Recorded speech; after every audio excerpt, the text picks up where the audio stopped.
na ito po ay hango sa mga salita po ng Diyos at hindi po ito hango sa kung anumang mga espekulasyon o anumang mga katuruan ng mga tao, kundi ito po ay galing po, no, mga kapatid, sa mga salita po ng ating Panginoon. Okay? Now, konting review lamang po sa ating series na pinag-aralan nung mga nakaraan pa, mga kapatid. I think 3 weeks, no? 3 weeks po yung ating napag-aralan na series. It is about the purpose of the gospel. No, number 1, pinag-aralan po natin doon. Purpose of the gospel is to give knowledge, no? Is to give knowledge about salvation, no?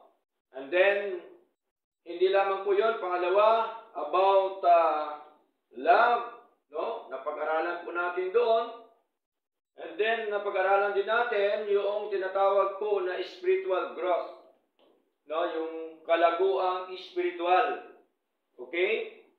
So, yun po ang pinakahuli nating pinag-aralan. Ngayon, series pa rin po ito. Tuloy-tuloy po ito. At ang ating paksa ngayong umaga, ganun pa rin, no? Purpose of the gospel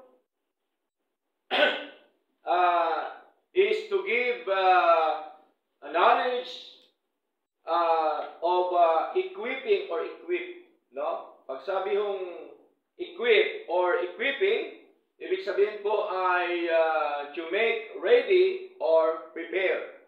No? To make ready or prepare. Kasi sa paglilingkod sa Lord, kailangan ay sa lahat ng aspeto ng buhay natin, dapat handa tayo. Tama po?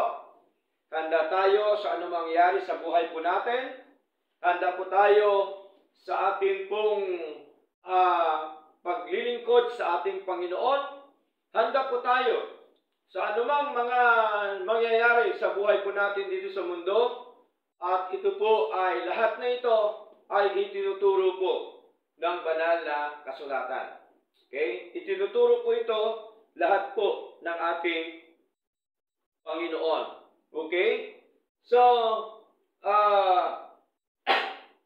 sa ating pag-aaral nito ay nais ko pong kunin natin o maging focus po tayo sa mga aral po ng ating Panginoon at mahalaga po ito bilang anak ng Diyos, no? As a child of God, we must be equipped, no? With the Word of God, no? Bilang anak ng Diyos, kailangan tayo ay maging handa lagi, no? We must equip with the Word of God.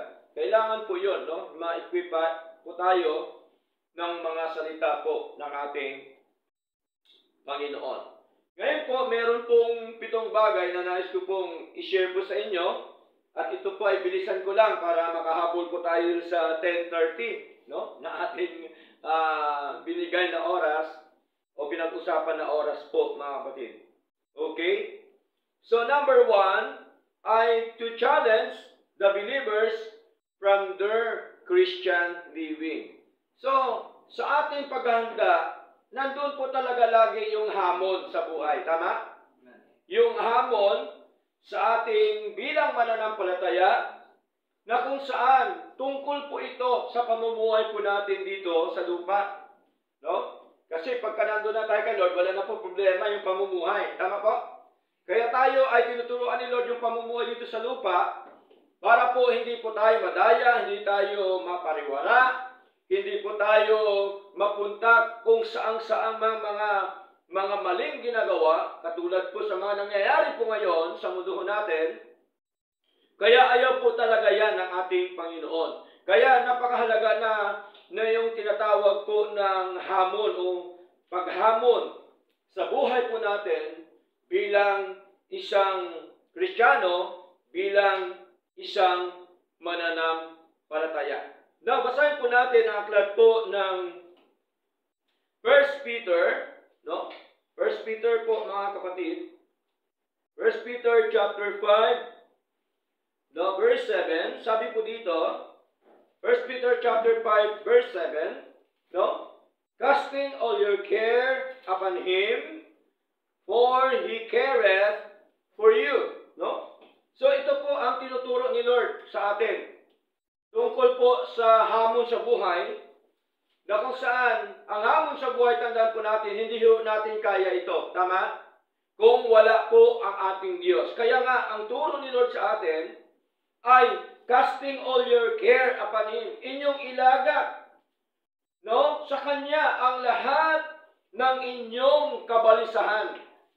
O diba? Kasi po, mahalaga ho yan. Na ilagak natin sa Lord, ibigay natin. Tandaan po natin, lahat ng mga problema, siranin, pagsubok sa buhay po natin, hindi po natin ito kaya kung wala si Lord. Amen po? Kaya kailangan natin ilagak, ibigay. No? Ibigay natin sa Lord. Ilagak natin sa Lord. Ipagkatiwala natin sa Lord. Ngunit ito po ay with action.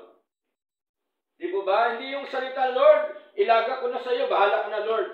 Tapos wala ka namang ginagawa. No? Manapay, ang ginagawa mo, lagi labas sa kalooban ng Panginoon. Di po ba? So wala hang mangyari ho ron, mga kapatid. Kaya sabi nito, sapagkat kayo'y ipagmamalasakit niya. Tandaan po natin, ang nagmamalasakit sa atin, si Lord. Amen po? At ang tao, mga kapatid, magmamalasakit lang po yan sandali. No? Sa sunod yan, wala na yung pagmamalasakit. Kaya dapat, ang ating focus, ang ating commitment, ay doon lagi po sa ating Panginoon. Napakahalaga po yun, mga kapatid. Now, under number 1, letter A, ano po ang dapat natin gawin? Ito po ang ating dapat gawin sa mga hamon po natin sa buhay. Letter A, devote ourselves from the Word of God. Pag sabi hong devote, ibig sabihin italaga. No? Italaga ang ating mga sarili, no, sa mga salita, mula sa mga salita ng ating Panginoon. Napakahalaga po ito, mga kapatid. Okay? Na atin pong italaga ang ating sarili. Natalaga na ba natin sarili natin sa Lord? No? Mahalaga na italaga natin ang ating mga sarili sa ating Panginoon. Siyempre, lagi ko po sinasabi na ang tunay na paglilingkod ay ang ating paglilingkod sa Diyos at ang ating paniniwala sa mga aral po ng Panginoon. Magkasama ho lagi yan. Hindi po pwede na naniniwala ka sa Diyos pero hindi mo nasunod ang kanyang mga utos sa kanyang mga salita. No?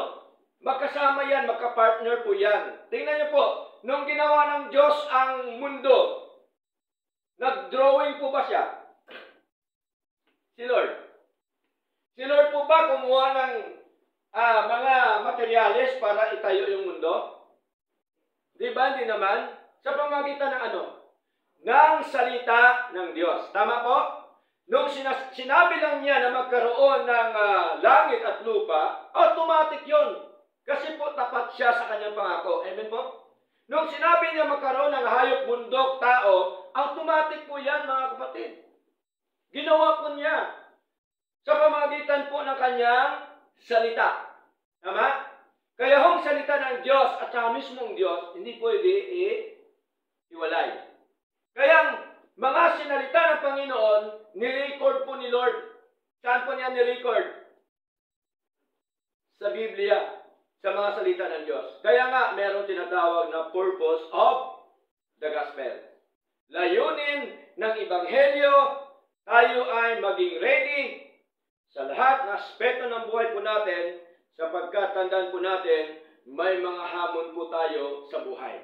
Right? Lahat po tayo, no? Walang exempted po sa atin. Lahat po tayo dito sa mundo, meron pong mga hamon sa buhay. Kaya napakahalaga na atin pong italaga. So sa anong paraan? Para masabi natin, Lord, itinalaga ko na yung aking buhay sa iyo. Ito po ang tinuturo po ng banal na kasulatan, mga kapatid.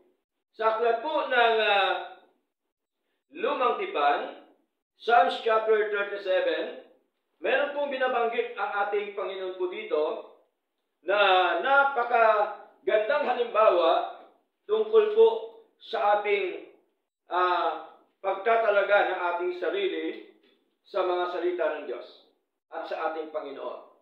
Okay? Verse 3, sabi dito, trust in the Lord and do good. No? Hindi yung sinabi ni Lord na trust in the Lord and do evil. Good po yung sinabi yun niya, mga kapatid. Okay? Do and do good. So shalt thou dwell in the land, and verily thou shalt be fed. Tingnan niyo po. Kahit po mga Israelita during the time, ilang years po sila naglakad mula sa Ehipto, doon po sa tinatawag na disyerto. Ilang years po sila naglakad? 40 years, mga kapatid. 40 years, binabayaan po ba sila ni Lord? Hindi. Pinakain po ba sila ni Lord? Amen. Sabi naman ng kasulatan, kahit po yung mga damit nila hindi na luma. No? Biro na, 40 years po na paglalakad, mga kapatid. Okay? Kaya po dito, pangako po yan ni Lord, na tayo po'y mananahan o tumahan tayo sa lupain, sabi dito, at gawin mong kumain sa kanyang pagkatapat. So, ibig sabihin po, si Lord po ang siyang mag-provide. Amen? Sa ating paglilingkod sa Lord, sa ating paglalakbay, sa ating buhay na ito, maraming hamon sa buhay, tandaan po natin, ang susi lamang magtiwala sa Diyos. Amen po? At gawin ng mabuti, ang mabuti sa harapan ng ating Panginoon. At ang sabi ni Lord, manahan tayo sa lupain ng ating Panginoon. Sa ano pong ibig sabihin na manahan tayo sa lupain ni Lord? Ibig sabihin, manahan tayo sa kalooban ng Diyos. Amen? Manahan tayo sa nais ng ating Panginoon. At si Lord ang siyang may katapatan na magbigay sa atin ng ating pong mga pangailangan. Verse 4, delight thyself also in the Lord, and He shall give thee the desires of thine heart. Kaya po, wala na po tayong ibang masumpungan na kaligayahan kundi sa Lord. Amen? Napakaligaya po na maglingkod sa Panginoon. Tama po? Maligaya po tayo, mga kapatid. Kaya sabi po dito ni David, delight thyself also in the Lord. Magpakaligaya ka naman sa Panginoon. Tandaan po natin, iba po ang ligaya sa Diyos kaysa ligaya ng mundo. Tama? Magkaiba po yun. Ang ligaya galing sa Diyos, talaga hong hindi mo masabi. No? Kaya nga po, di ba may kanta tayo? Joy unspeakable. Di ba? Ano pa po sabi dito, mga kapatid? And He shall give thee the desires of thine heart. Meron ba tayong desire sa puso natin? Meron po ba tayong desire? Meron tayong desire. No? At malinaw na ang desire na ito ay ibibigay po sa atin ni Lord. No? Kaya sabi niya, at bibigyan kanya ng nasa ng iyong puso. So napakahalaga po, mga kapatid, na kailangan po ay italaga natin ang ating mga sarili sa mga salita po ng Diyos. Kasi dito ho natin nasumpungan. Verse 5, commit thy way unto the Lord. No? Ihabilin mo, ipagkatiwala mo ang iyong lakad sa Panginoon. Ibig sabihin, pag sabing lakad, ibig sabihin yung buong buhay mo. Amen? Ang buong buhay natin dapat ihabilin po natin sa Diyos. Ipagkatiwala natin sa Diyos, mga kapatid, at atin pong itong isurrender sa ating Panginoon. At ang sabi ho dito, malinaw po, trust also in Him. Tumiwala ka rin naman sa Kanya. Maraming mga Kristiyano ngayon nakakalungkot, mga kapatid, ang pagtitiwala po nila sa Diyos ay sandali lang. No? After noon, pagka nagkaroon na po ng mga problema, sunod rin pagsubok sa buhay, wala na pong tiwala sa Diyos. Hindi po nila alam na ang tunay na naglilingkod sa Panginoon, mga kapatid, ay talaga hong nakakaranas po yan na mga pagsubok, mga problema, suliranin sa buhay po natin. Kasi sinusubukan tayo ni Lord kung hanggang saan tayo. Amen po? Katulad po ni Job. Di po ba? Sinubukan po si Job. Okay? So matinding pagsubok. Ang mahalaga lamang na ihabilin natin, ipagkatiwala natin sa Lord, ang ating buhay, ang ating paglilingkod, ang ating lakad, at ang sabi, tumiwala na sa Kanya, at ang sabi ni po ni Lord, malinaw po, and He shall bring it to pass. At Kanya po itong pangyayarihin sa atin. Kanya po itong gagawin para po sa atin, mga kapatid. Yun po ang pangako po ni Lord. Yung pangako po ba ni Lord, totoo po ba? Totoo po, mga kapatid. Kahit kailanman, hindi ho nagkulang si Lord sa buhay po natin. Amen po? Kailanman, hindi ho tayo ginutom ni Lord. Kailanman, hindi tayo pinabayaan ni Lord. May mga ginagamit si Lord, mga kapatid, para po tayo ay pagkapalain po ng Diyos, para po tayo ay maging maayos ang buhay po natin. Yun po yun, mga ginagamit po ng Panginoon. Pero yun po ang may gawa ay walang iba, kundi ang ating Diyos. Amen po? Kaya, gusto ni Lord na magtiwala tayo, ihabilin natin sa Kanya, anuman ang mga problema, suliranin, pagsubok sa buhay, anuman po ang antas ng ating pamumuhay sa mundo ito, napakahalaga na ipagkatiwala po natin sa ating Panginoon. Okay, yun po ang letter A, devote ourselves from the Word of God. Letter B, dedicate ourselves from the works of God. Ialay natin ang ating mga sarili, mga kapatid, sa mga gawa ng ating Panginoon. Meron pang mga ginawa si Lord sa atin. Okay? Maraming ginawa si Lord sa buhay po natin. Okay? Ang buhay lang po natin, ginawa na po ni Lord. Amen po? Okay? Nandito tayo ngayon, ginawa po yan ni Lord.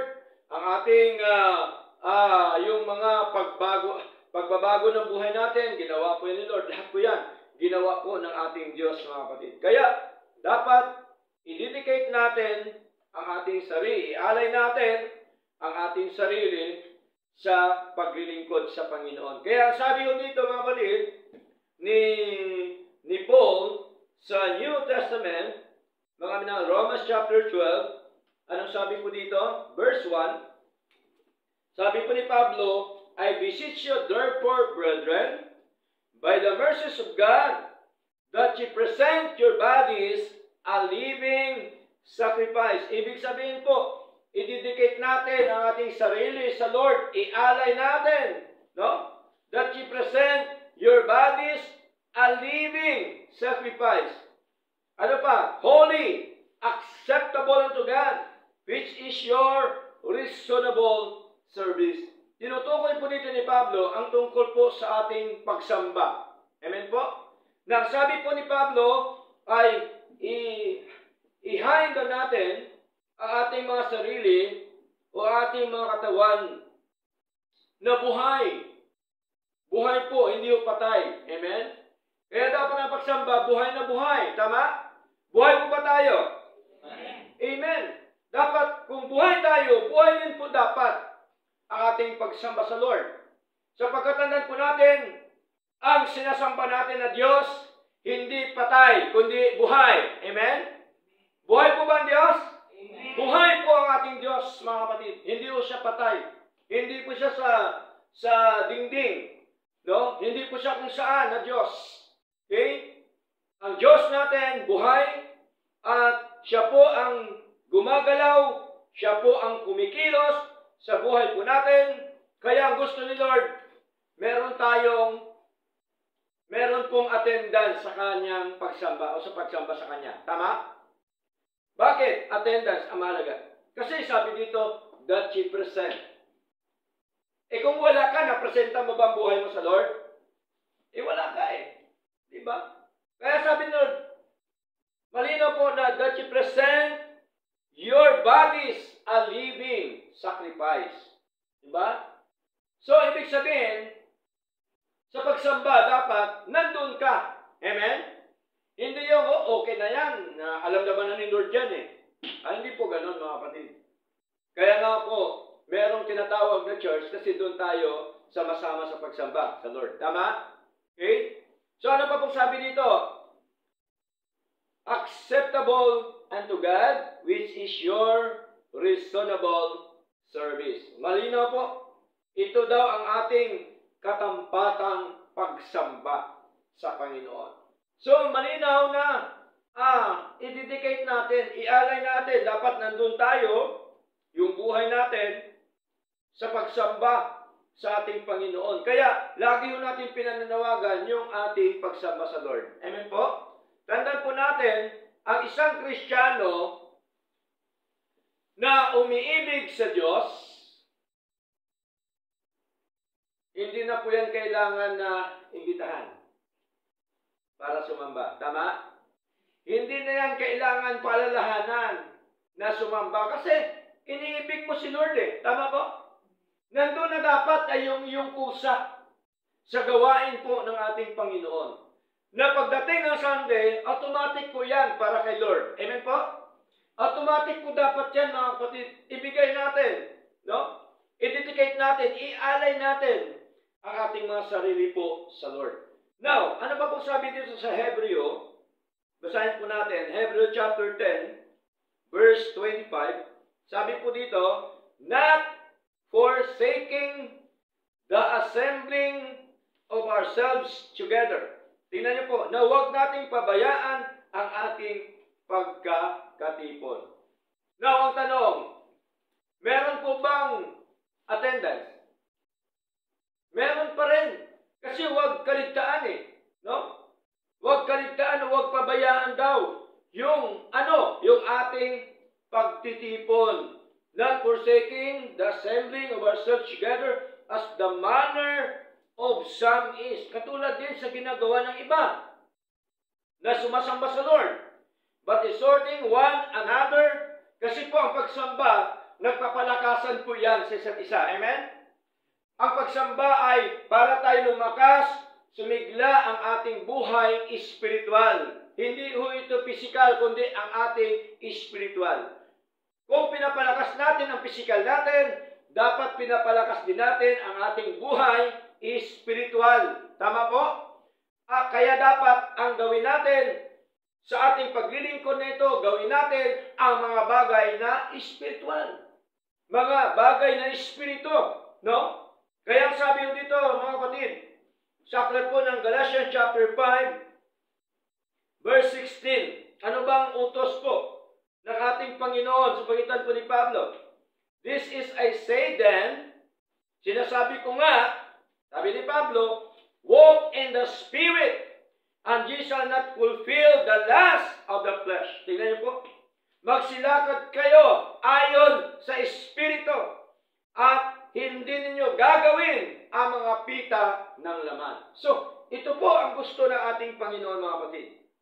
Na ang ating mga sarili, dapat i-dedicate po natin yan sa ating Panginoon. Kaya po, napakahalaga yung ating pong pagsamba sa Lord. At ang pagsamba sa Lord, tandaan po natin, ito po ay gusto ng Panginoon. Amen po? Hindi po ito gusto ng ninuman, kundi ito po ay gusto, nais, kalooban ng ating Panginoong Diyos na buhay. Dapat, lagi nating isipin sa buhay po natin na ito na po ay yung buhay natin. Amen? Na paglingkuran po ang Diyos. Amen po? Kasi wala na po talaga tayong pupuntahan. Wala po tayong ibang lapitan o wala po tayong ibang hinga ng tulong sa buhay po natin. Walang iba kundi ang ating Panginoon. Tingnan niyo po yung mga tumalikod sa Lord. Bukas makalawa yan sa Lord pa rin yan babalik. Amen po? Bukas makalawa yan, sa Lord pa rin yan hihingi. Tingnan niyo po. Bukas makalawa yan, sa Lord pa rin yan na magpipray na pagalingin siya o anong gagawin ni Lord sa kanya. Okay? Sa Lord pa rin yan, mga kapatid. Kaya po, ang buhay po natin dapat, sa mundong ito, ay dapat po natin makita na ito na talaga ang buhay po natin.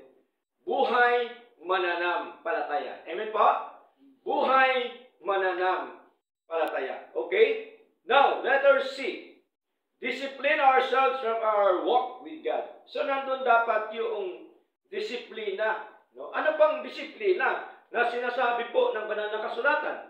Basahin po natin ang aklat po ng Romans chapter 12, verse 2. No? Dito naman tayo sa verse 2, mga kapatid. Okay?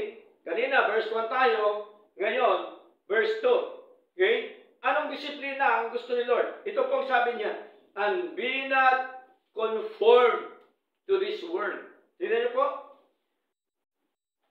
At huwag kayong magsiayon sa sanglibutan ito.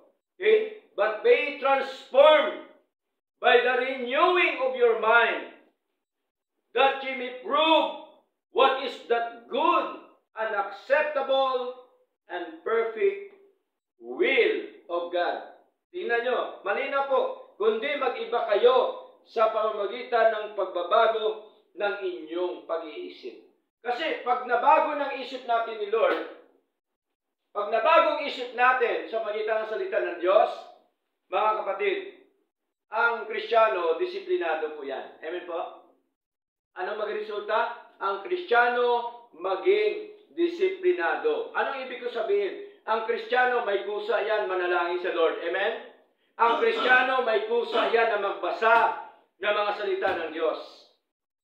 Ang Kristiyano merong kusa yan na alamin, saliksikin ang mga salita po ng ating Panginoon.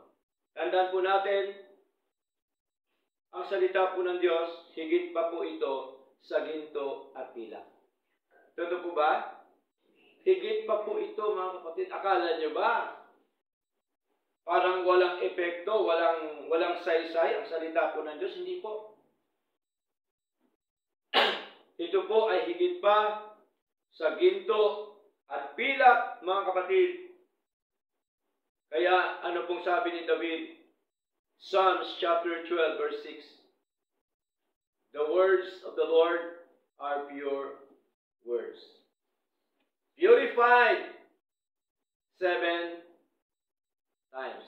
Tingnan niyo po, ang mga salita ng Diyos ay tunay, dalisay na salita, at ito po ay sinala ng 7 beses, mga kapatid.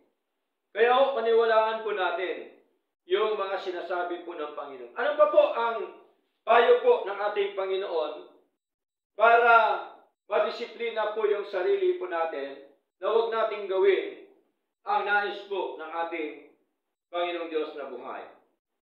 1 John chapter 2, verse 15. Utos po ito ni Lord din, mga kapatid. Kanina, utos ni Lord sa Romans chapter 2, verse 2. Ngayon ito naman utos na ulit ni Lord. Hindi ko po utos ito. Utos po ito ni Lord. Verse 15, ano sabi? Love not the world. Tingnan niyo po. Love not the world. Okay? Huwag ninyong ibigin ang sanlibutan. Ito po yung mga bagay na mga ginagawa ngayon ng mga tao. No? Ito po yung mga worldly things na mga ginagawa ng tao. Sabi dito, neither the things that are in the world. If any man love the world, the love of the Father is not in him. Tingnan niyo po, mga kapatid. Totoo po, kasi maraming tao ngayon umiibig sa mundo, pero ang pag-ibig ng Diyos sa kanila ay wala. Totoo po ba yan? Totoo po. No? Kasi iniibig po nilang mundo. Pastor, bakit sila naman ay gumaganda ang buhay? Hindi naman sumasamba, hindi naman yan naglilingkod sa Lord, unlike sa atin, na tayo sumasamba. Bakit maraming mga problema, maraming sinunalin, maraming pagsubok sa buhay? Di ba? Minsan, may katanungan sa sarili po natin yan. Tama po? Okay? Tandaan po natin, mga kapatid, ang isang Kristiyano, once na siya po ay tunay at totoo na naglilingkod sa Diyos, makakaranas po talaga ng mga problema, suliranin pagsubok sa buhay. Tinitest po talaga tayo, mga kapatid. Sinusubok po tayo sa paglilingkod po sa ating Panginoon. Remember Job, mga kapatid. Sino ba ang nag-akusa kay Job para subukan? Di ba ang diablo? Tama po? Eh bakit, pastor, ang mga mayaman, di naman naglingkod, walang pagsubok? Eh sa diablo na yan tama po? Alangan naman susubukin pa niya, nasa kanya na ngayon Di ba? Nasa kawanan niya. Siyempre ang susubukan, sino po? Yung anak ng Diyos, tama? Katulad po ni Job. Sinubukan po si Job ng Diyos sa pamamagitan po ni Satanas. Pero bago si Satanas nagbigay ng mga pagsubok kay Job, problema suliranin, ano ang ginawa ni Satanas? Nakipag-usap muna siya sa Diyos. Ibig sabihin, limitado ang kapangyarihan ni Satanas kaysa Diyos. Tama? Okay? Nakipag-usap muna siya. Nagpaalam siya. Sabi ni Satanas, kaya lang naman si Job yan tapat sa iyo Kasi pinagpala mo. Di ba? Kasi tandaan po natin si Satanas, ano po siya? Accuser. Accuser of our brethren. Okay? Inaakusahan niya yung mga mananampalataya. Tingnan niyo po. Sabi ni Lord, sige, gawin mo ang gusto mo. Huwag mo lang siyang patayin. Huwag mo lang kunin ang buhay niya. Diba? Inalaw po ni Lord. Kaya nagkaroon ng pagsubok, matinding pagsubok po itong si Job, mga kapatid. Ngunit, kahit man po kung siya na pagsubok, hindi ho siya tumalikod sa Panginoon. Yun pong kagandahan doon Tama po? Hindi siya tumalikod sa Lord. Nagpapatuloy po siya sa Lord. Diba? Pero ang kanyang asawa, ang kanyang pamilya, iniwanan po siya. Sabi ng asawa niya, Job, ano ka ba naman? Talikuran mo na yung Diyos mo na pinaglingkuran. Ganyan na nangyari sa iyo. Kasi bagsak na si Job. Diba? Anong sabi ni Job sa kanya? Isa kang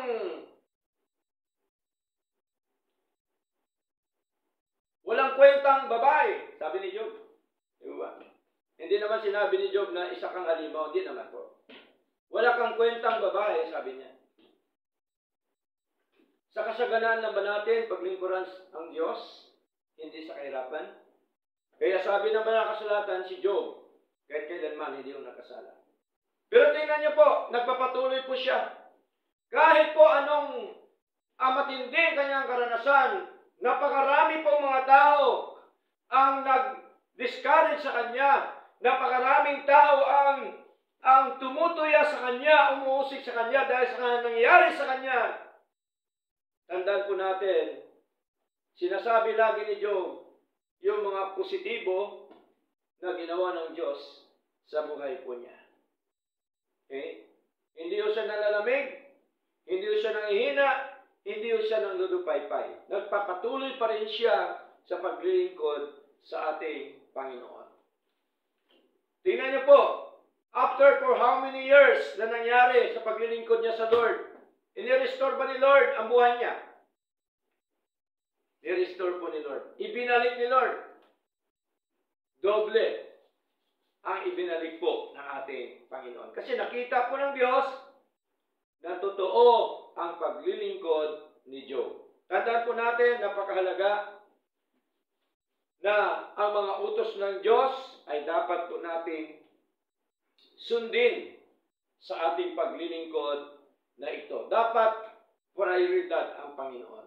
Hindi ko sinasabi ni Lord na huwag mong gawin ang trabaho mo, yung gusto mo, yung mga desire mo, nais mo. Hindi o. Ang gusto naman po ng Diyos, unahin mo siya. Amen? Unahin mo siya. Unahin mo siya sa pananalangin, sa pagbabasa. Unahin mo siya sa pagsamba. Tama?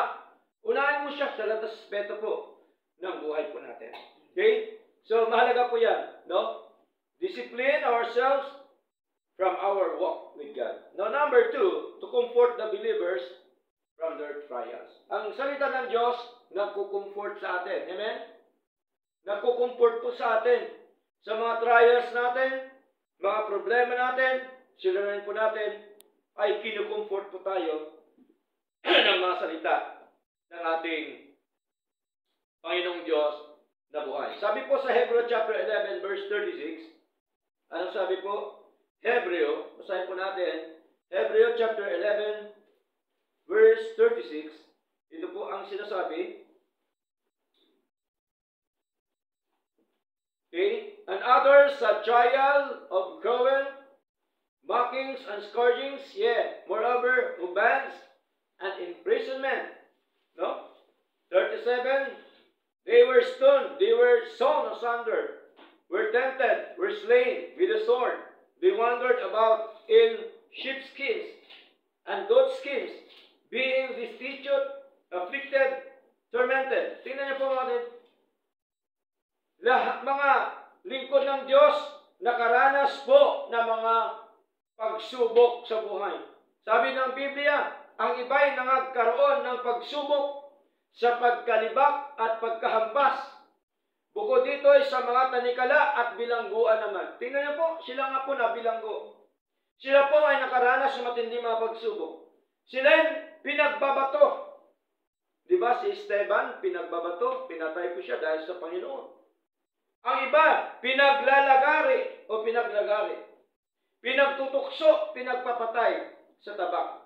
Sila ay nagsisilakad na parot-parito na may balat ng mga tupat kambing, ng mga salat, ng mga pighati, tinatampalasan. Tingnan niyo po. O, malinaw po, matinding mga pagsubok na nangyari po. Okay? Sa buhay po nila, maging sa buhay po natin, subalit tandaan po natin, ang salita ng Diyos napakahalaga na ang Diyos ang siyang mag-comfort sa atin, sa ating pong paglilingkod sa Kanya. Tingnan natin, 1 Peter, mga kapatid. 1 Peter, chapter 1 Peter, chapter 1, verse 7.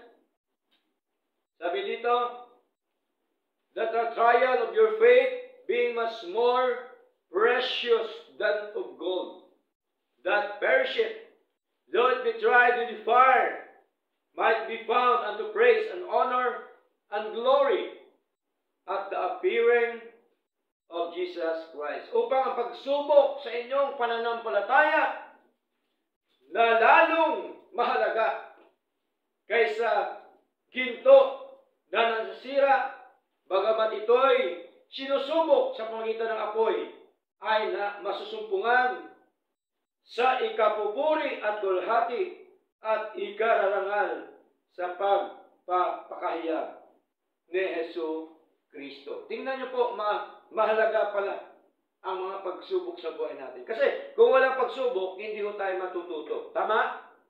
Hindi tayo matututo kung walang pagsubok sa buhay. Kaya kailangan masubukan natin ang mga bagay na kung saan po, mga kapatid, ay para doon po tayo patatagin ng ating Panginoon, para doon tayo palakasin, at ang kasunod noon ay restore po tayo ng ating Panginoong Diyos na buhay. Now, number 3, to convict the believers from the truth. Tingnan niyo po, upang kumbinsihin ang mga mananampalataya mula sa katotohanan. Kaya po, ang nagkukumbinsi sa atin, tandaan po natin mga kapatid, yung gospel ng ating Panginoon. Di bali na makumbinsi tayo sa tama, wag lang sa mali. Amen po? Di bali na makumbinsi tayo sa salita ng Diyos, wag lang po sa pananalita ng masasarap na pananalita ng mga tao. Amen? So mahalaga po ang salita ng Diyos to convict the believers from the truth. Kaya sabi dito, sa aklat po ng John chapter 8, verse 32, malinaw po. Sabi dito, and ye shall know the truth, and the truth shall make you free. At inyo makikilala ang katotohanan, at ang katotohanan ay magpapalaya sa inyo. Saan tayo palalayan ng katotohanan? Sa mga maling aral, tama? Saan tayo? Palalayain ang katotohanan ng salita ng Diyos sa mga maling pamumuhay. Saan tayo palayain ng Panginoon? Sa ating pagkakulong na mga ginagawa noong unang panahon sa buhay po natin hanggang ngayon. Palalayain po tayo ng Diyos. Kaya po ang conversion, ang pagbabasa, no? ay tuloy-tuloy po habang tayo nabubuhay sa mundo po ito. Napakahalaga po, mga kapatid. Saan pa tayo kinukonbinsi ng gospel, salita ng Diyos? Doon po sa mga maling aral na dati ang aral natin, akala natin tama, subalit meron palang tamang aral na atin po nasumpungan na tayo po ay nakonbinsi ng kapangyarihan ng Diyos sa pamamagitan po ng kanyang mga salita. Tayo po ay nakatayo ngayon sa katotohanang aral po ng ating Panginoon. Naniniwala ba tayo doon? Nakatayo tayo sa totoong aral ni Lord? Amen. Amen. Totoong aral ni Lord po ito, mga kapatid. Now, number 4. To convert the believers from the wrong practice. No, ma-convert tayo, mga kapatid, sa mga maling ginagawa o pamumuhay bilang isang Kristiyano. Okay? Kaya ang tao, ano po siya? Ang tao, deconvict. No? Deconvict, deconvince.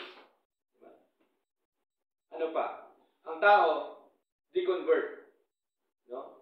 Kino-convert ang tao mula sa maling pamumuhay, sa maling practice, sa kanya pong paglilingkod sa ating Panginoon. Katulad po sa atin, naranasan po natin, mga kapatid, na dati tayo ay isang lumalabag sa nais at kalooban ng Diyos, subalit salamat po sa Panginoon dahil sa kanyang biyaya, sa pamagitan po ng kanyang mga salita, tayo po ay dinala niya sa totoo at tamang paglilingkod. Acts chapter 3, basahin po natin, mga kapatid.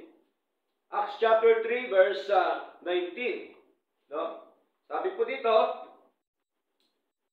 sabi ni Lord, sa pagitan po ni Pedro, repent ye therefore, sabi niya doon sa mga Hudyo during the time, no? Repent ye therefore, and be converted, that your sins may be blotted out, when the times of refreshing shall come from the presence of the Lord. Kaya nga, magagsisi kayo. No? Kaya dito natin masumpungan yung tinatawag po na repentance o pagsisisi natin. Hindi para maligtas sa impyerno, kundi tayo po ay ma-convert, maligtas sa mga kasalanan na ginagawa ng ating laman. Kaya sabi ho dito, kaya nga magagsisi kayo at magagbalik loob upang mangapawi ang inyong mga kasalanan, upang kung magkagayon ay magsidating ang mga panahon ng kaginawaang mula sa harapan ng Panginoon. So para pala tayo guminhawa sa buhay, malinaw po, mga kapatid, no? Para tayo merong kaginawaan sa paglilingkod sa harapan ng ating Panginoon, para maramdaman natin ang presensya ng Panginoon sa buhay po natin, ano pong dapat natin gawin? Magsisi sa Lord. Amen po?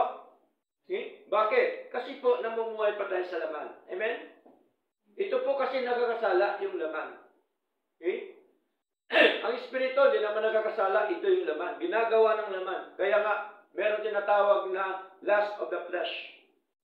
Okay? Lust of the flesh. Yan po ay gawa ng laman yan, mga kapatid. Okay? Kaya tayo, bilang anak po ng Diyos, hindi na po tayo magkakasala pagka nandun na tayo kay Lord. Amen po? Kasi po, ang laman natin na nabubulok, kapalitan po ito ng laman na hindi nabubulok. Ito po tinatawag na incorruptible body. Hindi na nangailangan ng pagkain pisikal. Hindi na nangailangan ng lahat. Kailangan ng pisikal. Okay? sapagkat ang pinalit na ni Lord yung tinatawag ko na heavenly body. So malinaw po yun mga kapatid, na to convert the believers from the wrong practice. Ito po yung purpose ng Ebanghelyo ng Diyos. Okay? Maiayos ang ating paglilingkod, maiayos po ang ating pamumuhay sa harapan ng ating Panginoon. Kaya tingnan niyo po, maraming mga tinuturo si Lord sa atin na mga warnings, mag-ingat tayo, no? Katulad po nito mga kapatid, aklat po ng Colossians chapter 2 verse 8. Pinaiingat na tayo, no? Sabi dito, beware, no? Kayo magsipag-ingat, beware lest any man spoil you through philosophy and vain deceit, after the tradition of men. Pinag-ingat tayo sa mga tradisyon ng mga tao. Ibig sabihin, yung mga sabi-sabi, no, ng mga tao noong unang panahon. Okay? After the rudiments of the world and not after Christ. Hindi lamang tayo pinag-iingat ni Lord sa tradisyon, maging po sa mga pandaraya ng mga tao, hindi lamang yun, kundi sa mga pasimulang aral ng sanlibutan. Alam po natin yung mga pasimulang aral ng sanlibutan. Kaya, ang sabi ni Lord, sa pagitan po ni Pablo, hindi daw yan ayon kay Kristo. Kaya, kailangan tayo ma-convert. Kailangan natin Ebanghelyo. Kailangan natin ang salita po ng Diyos. Okay, number 5.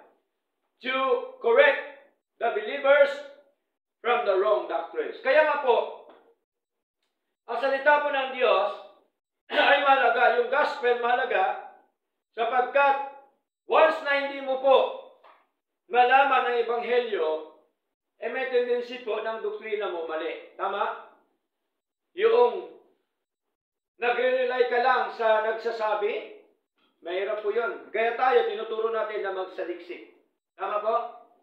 Magsaliksik ng mga salita ng Diyos. Kamukha niyan, marami ngayon mga grupo na hindi na nila kailangan ng Bible. Kailangan na po nila mga pulyeto, no?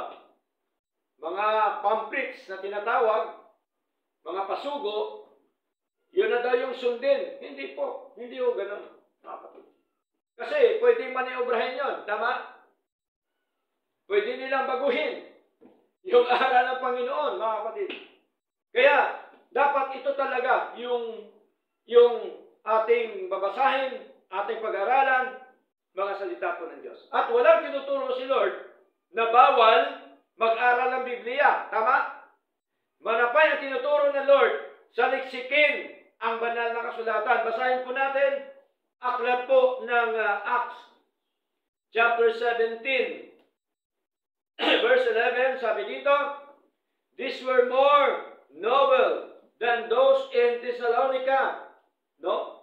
Meron pang tinatawag na komparison itong si Pablo sa mga taga-Berea at mga taga-Thessalonica. In that they received the word with all readiness of mind and searched the scriptures daily whether those things were so. Tingnan niyo po.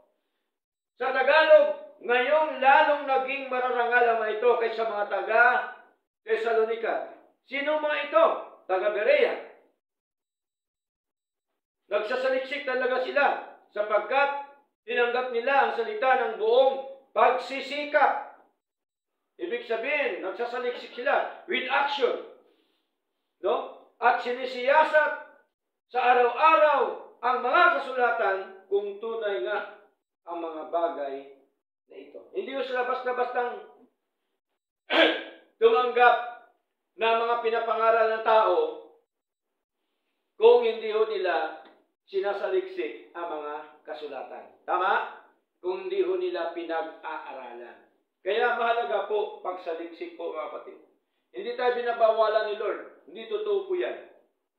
na sinasabi nila ang Bible para lang sa pastor, di po. Ang salita ng Diyos para sa lahat. Amen?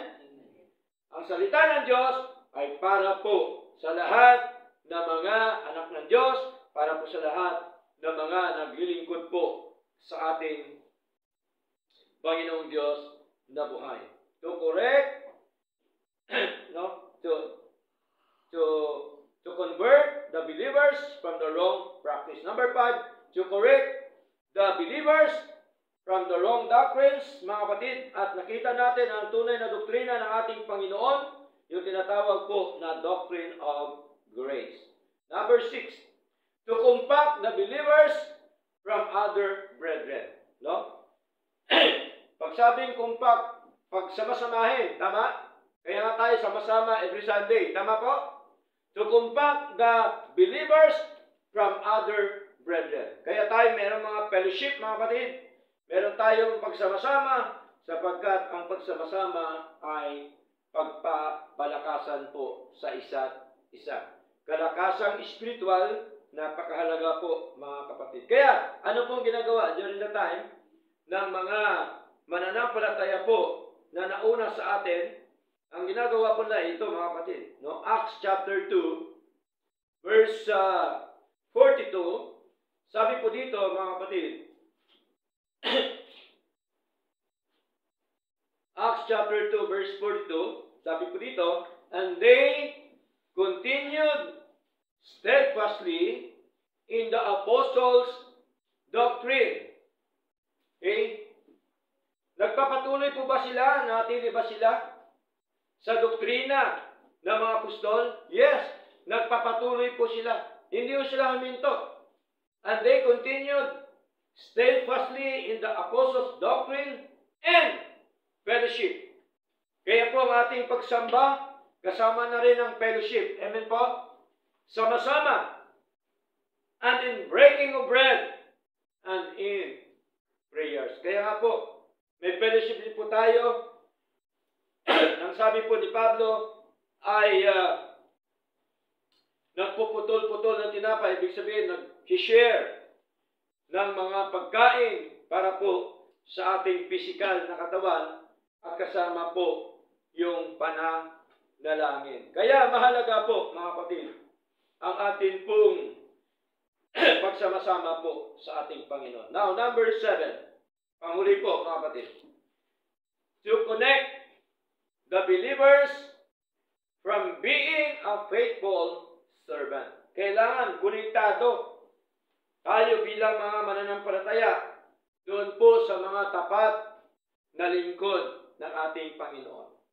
Okay? Pag sabi hong tapat, wala hong tinatago. Amen? Pag sabi hong tapat, mga kapatid, ay tunay at totoo na naglilingkod sa Panginoon. Pag sabi hong tapat, hindi ka kayang ibenta, tama? Ng iyong kapwa mananampalataya. Okay? So, napakahalaga po yan, mga kapatid, na we need a profitable partner in the ministry. No? Kailangan natin yan na meron tayong kasama sa ministry ng ating Panginoon. No? We need faithful men in the ministry. Basahin po natin 2 Timothy. Okay? 2 Timothy, mga kapatid, chapter 2, okay, verse 2. Sabi po dito, 2 Timothy chapter 2, verse 2, and the things that thou hast heard of me among many witnesses, the same commit thou to faithful men who shall be able to teach others also. No? Kailangan natin yung tapat na tao. Okay? Kaya po, di ba, hinahanap natin na makasama tayo ng tapat, tunay at totoo na ang motibo po ay ang paglilingkod po sa Lord. Hindi natin kailangan ang kasama sa ministry na ang pakay lamang ay pera-pera. Amen? Hindi natin kailangan kasama po yon kasi nakakasira po yan ng imahe ng ating Panginoon na mga salita po ng Diyos. Ang sabi dito, at ang mga bagay na iyong narinig sa akin, sa gitna ng maraming saksi, ay siya mo ring ipagkatiwala sa mga taong tapat na makapagtuturo naman sa mga iba. Kaya po, mahalaga na ang minementoran, tinuturuan, galing po sa loob ng church. Tama? And then, of course, kanya din po i-share, ibahagi po sa ibang mga mananampalataya.